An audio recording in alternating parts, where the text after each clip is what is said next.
Site www.amcinsurance.ca.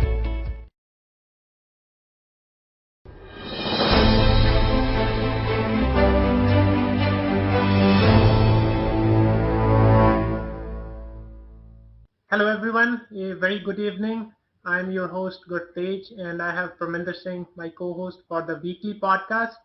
So we have a special guest today with us, Gagan Kaur. So we will request her to share her expertise and about herself with us. Then we will go into detail to learn from her how the things are transitioning towards coding or towards the computer skills, and how our kids should be better prepared, or everybody should be better prepared for the future that we are going in. So I'll welcome Gagan Kaur and will request her to please share about herself. Thank you, Gurtej and Parminder. I'm Gagan. I have an engineering degree in electronics and telecommunication, and I worked in the corporate sector across the globe for about 26 years at this point. Very, very passionate about education. I come from a family of educators, and as my kids were growing up, I figured the best path for me is to bring together my profession with, my family background, with something that I just enjoy and love doing is teaching, working with kids. So 2019, Roar was born out of that passion, where I bring together, as I said, my profession and my passion. So that's Roar Coding and Robotics Academy now. So thank you, Gagan. Yeah, Parminder, please go ahead. Yeah, thanks, Gagan. So yeah, these days, because we know this is the time or the world of technology. So every single sector in this world, wherever we go, like whether it's mechanical, electronics, computer science, so there is programming involved one way or another. So can you please explain what type of sectors that we, in general for our audience, like which sectors do, because we just think from the programming point of view, we just think that programming from just on the computers or in computer science. Can you please explain what fields do programming get involved in? Excellent question. So as you can see up on the screen, it's the shortest answer is a three-letter word, all. It is already touching our lives in ways you can't even imagine. IoT, artificial intelligence, our healthcare, it's impacting all of these fields. We are already in the fourth industrial revolution. The previous three revolutions have, caused different dynamics, a lot of changes in the jobs. And this one is here to stay long term. We're already there. Our current workforce, or the workforce that's the kids who are getting into the workforce at this point, they really need to upskill to be able to stay in. And our young generation that's making the decisions right now, that's deciding which path to go in, whatever you do tomorrow, whether you, as you said, manufacturing, mechanical, healthcare, programming or technology is going to touch your lives. You have to know how it works. So we can say, in case if we have to be more proficient in our job, whether it's whatever stream we are in, so we need to understand how programming works, so that at least we can work optimally, because today the world is about automation. The manual work is diminishing, and a lot of companies are actually investing a lot of talent into automation. So in case if we have that programming skills, I think it will be a much easier approach to work, instead of doing that manual job that has been there for a while. So, and also, can you talk about when we say programming, because it's pretty a broad term for most of people. Can you talk about what type of programming languages that kids usually go into these days. And because when we say, like, when we used to go into school, so they were saying that, okay, C++ were the main programming languages. Can you talk about like what type of coding languages can students can learn alongside their whatever, like elementary school or high school they're going to right now? Excellent question, and it's a pretty long answer. C, C++, still done today. Java, Python, pretty popular. PHP, these JavaScript, these are all languages that the kids should learn to play with, and I use the word play with in particular because one thing I strongly believe is we don't need to create engineers at this age. Okay. The goal of the academy is the way we envision it is it's not to make you an expert at Java or an expert at Python. It's what comes with it. Okay. It's the critical thinking of, okay, here I have a project or a problem. How am I going to solve it? Right? The cognitive flexibility that comes with it, with learning a language when you move from Java to C++, do one project or the other. It's those skills, the problem-solving ability that you build as you go through this process that is critical. So once you have those skills, the language, the programming language is agnostic. You can just pick up anything that gets thrown at you. So you said, Parminder, when you were growing up, it was C++.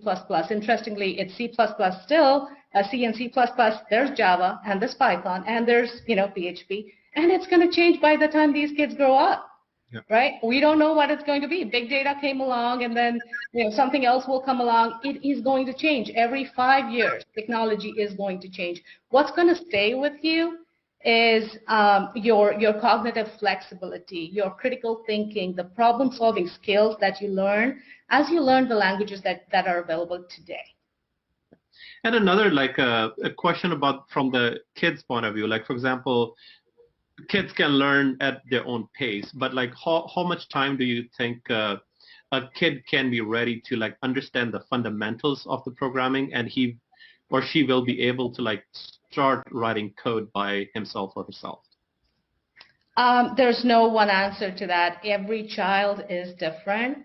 We have, for example, I'm going to tell you about, without taking names, 3 different kids in a one-on-one class that I have, right? We are working on Scratch, which is an excellent starting point to, start up that fire in kids to learn more. Okay, it's a combination. What we do is a combination of creativity and the coding. We offer that sort of combination to them, and they love it. So the 3 different kids I'm talking about, one of them has been able to write.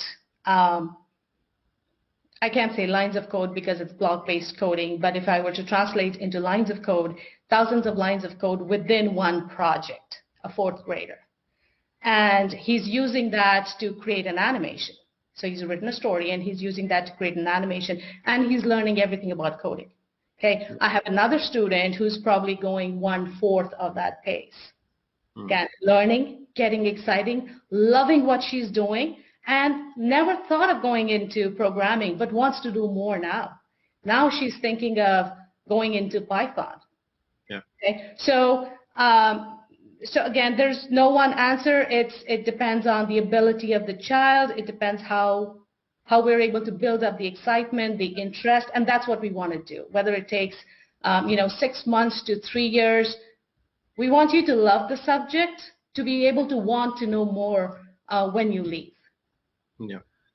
So, Gagan, as you are coming from a background that was educational background, you saw that there's a transition towards this coding thing, and it will be in everywhere or all the aspects.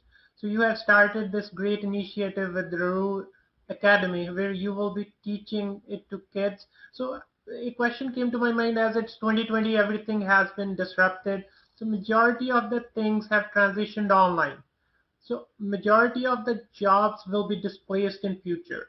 So is there a age, or is there a background concept one has to have before start learning the coding? So like you mentioned, you are teaching kids. So do you think at any age, at any juncture, one can learn the concept and get the mastery of this concept?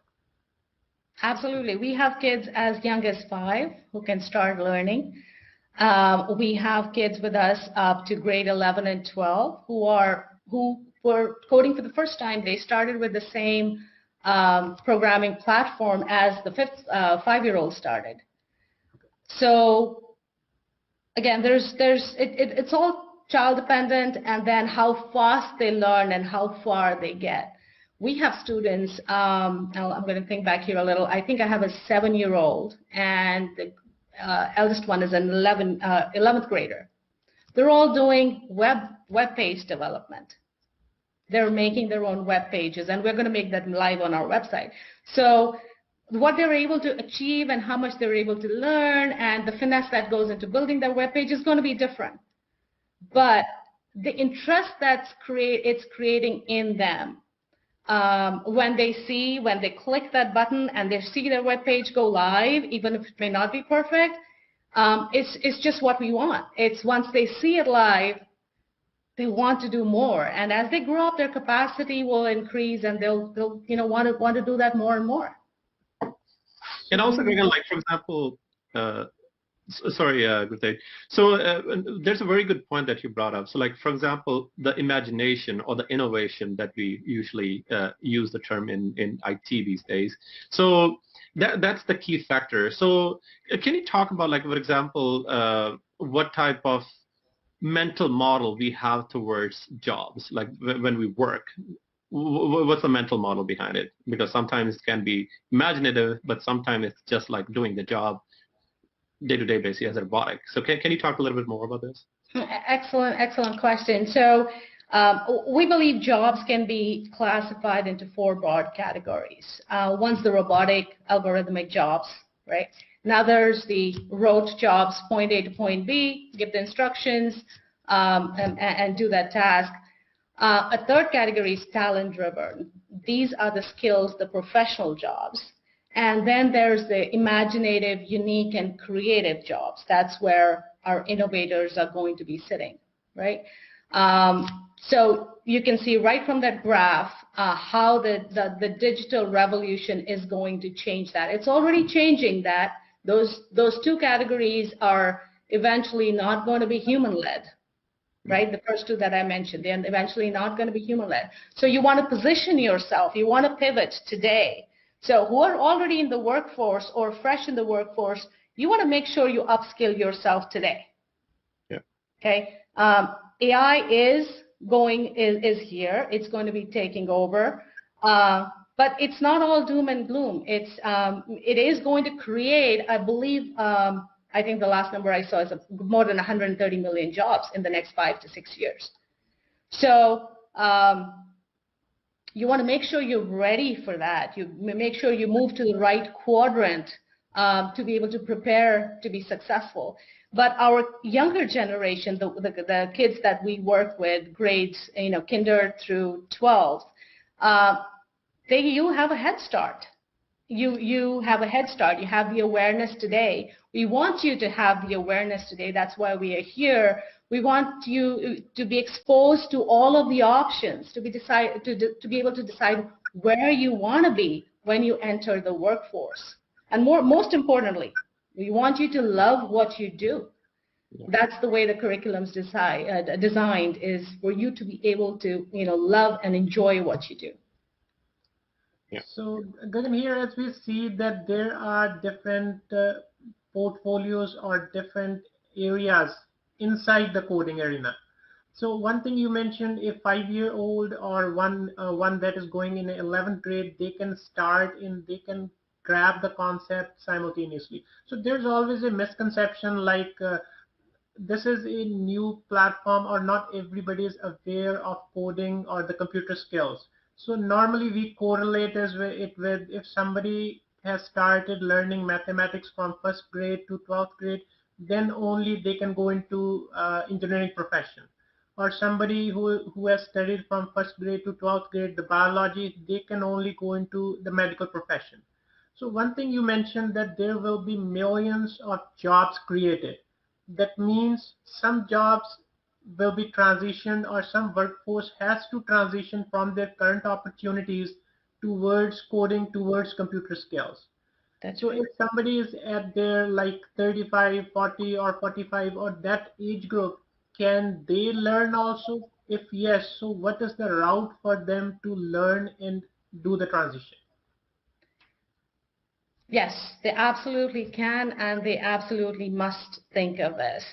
Um, the academy right now, at this point, we are not catering to that age group, but there are people, there are organizations that are catering to that group, and definitely that, that 30 plus, if you're not, don't have that know-how, it's absolutely critical that you start working on it now. So yeah, so that is doable. So that means yeah, everybody. So especially we should encourage the kids. They should start learning now because this is the future. And for Absolutely. anybody else, so who wants to change or transition to this profession, this is doable. There are tools available. They can always get guidance from you. So especially for kids as well, from for themselves as well.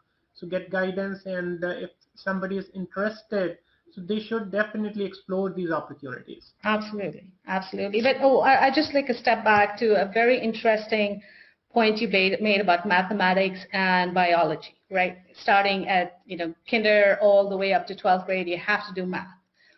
You have to do your language arts and your sciences. And so ROAR is an after school. We offer after school enrichment programs. But one of our values, one of our core values is that academics is extremely important, okay?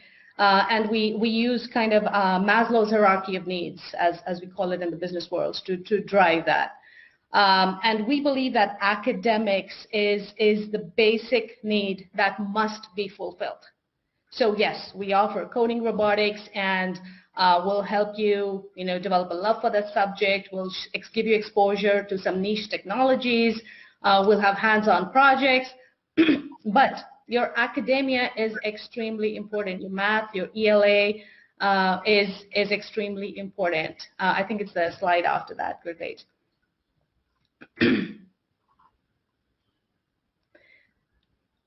So, the one with the pyramid, the Maslow's hierarchy of needs. So yes, so what we do, we offer academic tutoring to be able to support that basic need, and I think this is a must-have, especially in the Central Valley. Okay. The next level we look at, again, coding is a trade skill, as I like to say now. It's a trade skill. It's not a luxury. It's not an option. It's something that our young kids absolutely must be exposed to and learn.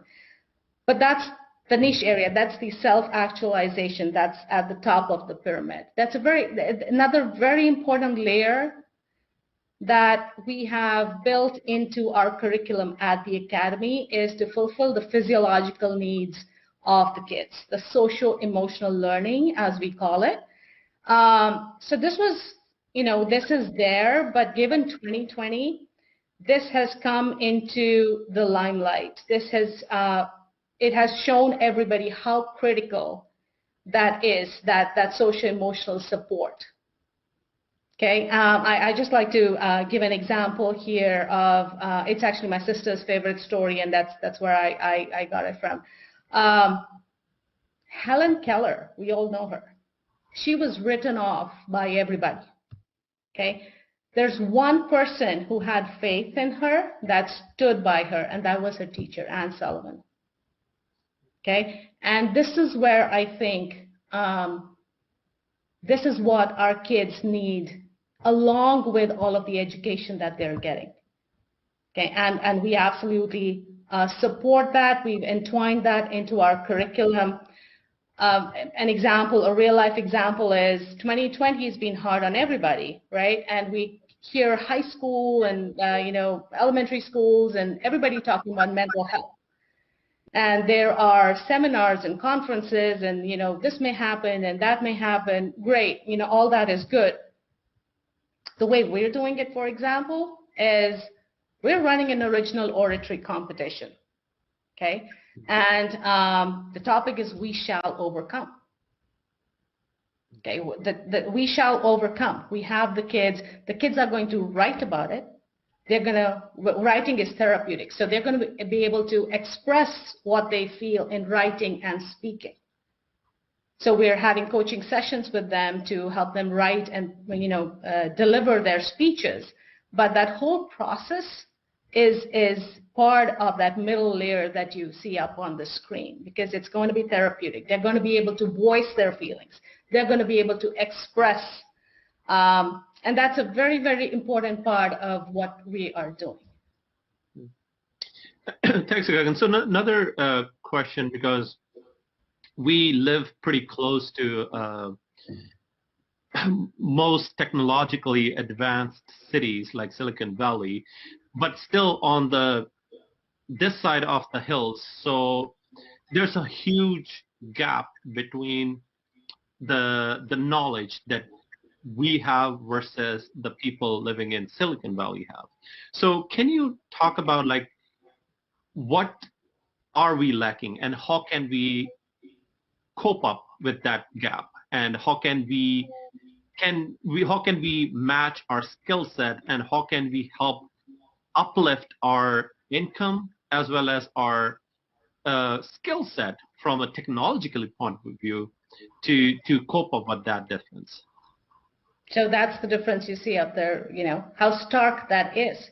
The per capita income of San Joaquin versus Santa Clara and Alameda, the per capita income of Stanislaus County, the rung at the bottom, how stark that difference is. And my observation during the time I have been in the Central Valley, that's about 6 years now, is it's number one, the awareness, and the second is the availability of resources. So there's both of these areas need to be looked into.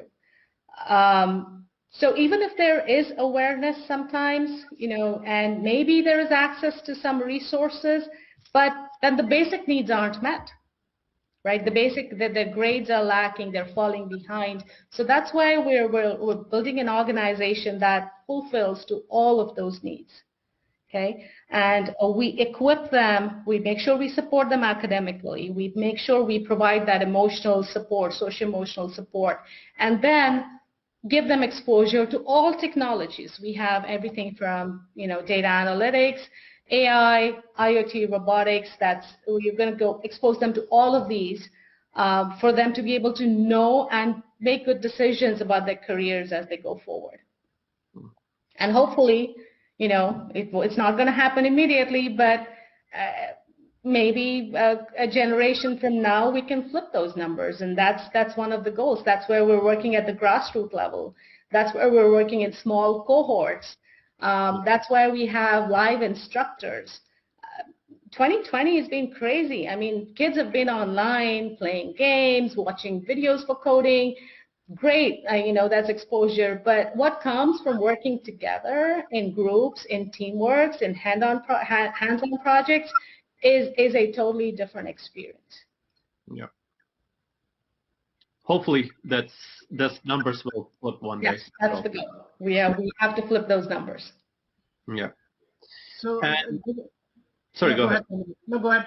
That's okay. Yeah. So another question that I had was, like, we talked about the programming languages. Like, for example, I'm also from the IT field, so we see a lot of like coding requirements or scripting requirements in Python, for example. So can you talk a little bit more about like what advancements can a student go into, and what type of those advancements can link to different levels of programming as well as the AI or other aspects of IT, how they can use that skill set, the advancement in the skill set towards those type of jobs. Thank you very much, Gagan. Appreciate your time. And to the listeners, so as being an engineer myself and Parminder also in the engineering field, So we can attest to this that transition is coming in any field. If you call it medical, mechanical, electrical, civil, everywhere coding will be used. And I would sincerely appreciate Gagan for giving us an opportunity to learn at this early stage, because in a year or 2 years from now, we will be seeing disruption. So I was reading an article today, 80,000 retail big stores, they will be gone in 5 years. And all this, yeah, there is disruption, jobs will be going, but new jobs are coming. So our kids, they have to be prepared for the future. So I request all the listeners to please explore Gagan Kaur's new initiative, the endeavor that she is helping us in San Joaquin County and in Central Valley. So with this coding initiative, with her academy, so please learn more about it and ask questions. You can ask questions to us or directly to her. So we are here to provide more information so that you can make a decision, informed decision for your kids, for our next generation. So thank you very much, Gagan. Thank you, Parminder. And to our Thank you. listeners, we'll see you next week. Thank you so much. Thank you.